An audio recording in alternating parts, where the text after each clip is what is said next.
الرحمن الرحيم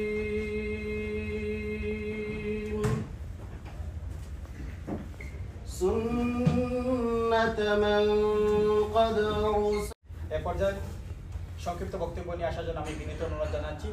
যারা কমিউনিটি সবাই আছেন, বিভিন্ন রাজনৈতিক দল, ব্যবসায়ী সবাই আমাদেরকে সহযোগিতা করছেন।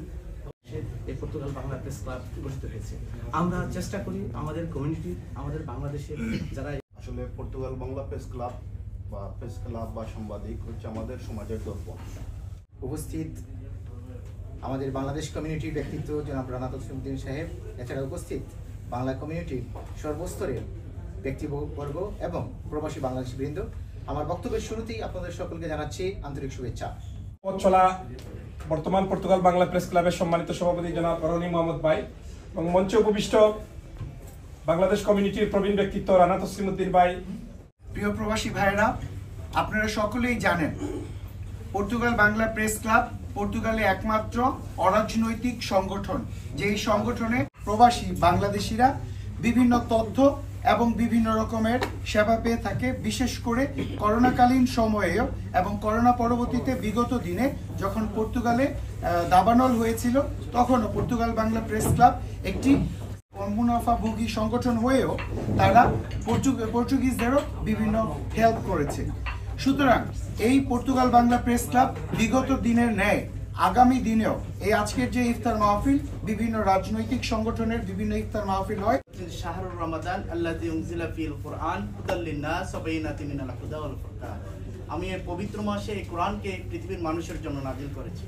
আর এই পৃথিবীর মানুষের জন্য এই কোরআনটা যখন নাজিল হয়েছে হুদা, পথ প্রদর্শক হিসাবে, কোরআন নাজিল হওয়ার পরে পৃথিবীতে সত্য এবং মিথ্যা কি দুইটা সুস্পষ্টভাবে পার্থক্য হয়ে গিয়েছে।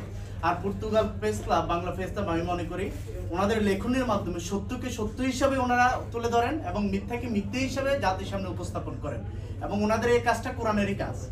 তা আমি বিশ্বাস করি এই কাজের মাধ্যমে ওনারা শুধু এটা ভাবার কোনো অবকাশ নাই এই কাজটা আমি এমনিই আমার জীবিকার জন্য করি বা আমি এমনিই করি না। আপনি যদি ভাবেন এই কাজটা যেহেতু কোরআনে সত্যকে সত্য বলার জন্য বলা হয়েছে এই জন্য আমি করি, তাহলে কিন্তু আপনার লেখাও হবে, সওয়াবও হবে, দুইটি আপনি পাবেন।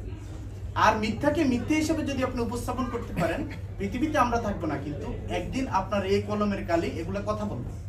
আমাদের কমিউনিটি এত চমৎকার যে আমাদের কমিউনিটির বিভিন্ন কমিটি, এটা হচ্ছে ঠিক এরকম, কোনোটা গোলাপের বাগান, কোনোটা রজনীগন্ধার, কোনোটা হাসনা হেনার। সব গোলাপগুলোকে একসাথে রাখা এবং সব হাসনা হেনাকে একসাথে করা, এবং তার কারণে এই যে প্রেস ক্লাব এবং বিভিন্ন সংগঠন ইফতার আয়োজন করেন, এই ইফতার আয়োজনের মাধ্যমে আমাদের একটি উৎসব এবং আমাদের যে ইসলামী সংস্কৃতি সেটারই প্রতিফলন ঘটে।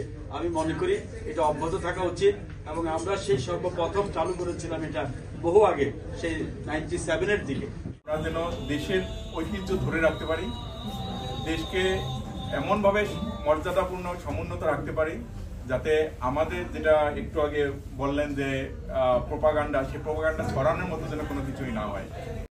বাংলা প্রেস ক্লাব প্রতিষ্ঠাকালীন থেকে আমরা চেষ্টা করেছি নিরপেক্ষতার সাথে আমরা কমিউনিটির সবাইকে নিয়ে একসাথে পথ চলার জন্য, আর তার জন্য আমরা অনেক বাধা বিপত্তির সম্মুখীন হয়েছি এবং সেগুলো অতিক্রম করে কিন্তু আমরা আমাদের পথ চলা অব্যাহত রেখেছি।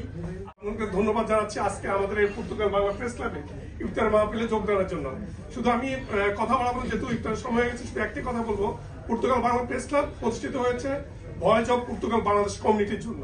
এখানে বাংলাদেশ কমিউনিটির একটা ভয়েস হিসাবে কাজ করবে, এই লক্ষ্য আদর্শ নিয়ে আমরা আমাদের যাত্রা। এটা এখানে কোনো রাজনৈতিক সংগঠন না, আমাদের কাছে কোনো রাজনৈতিক পরিচয় বড় পরিচয় না। আমাদের কাছে আপনি একজন বাংলাদেশী, এটা হচ্ছে আমাদের কাছে সর্বপ্রথম আপনার পরিচয়।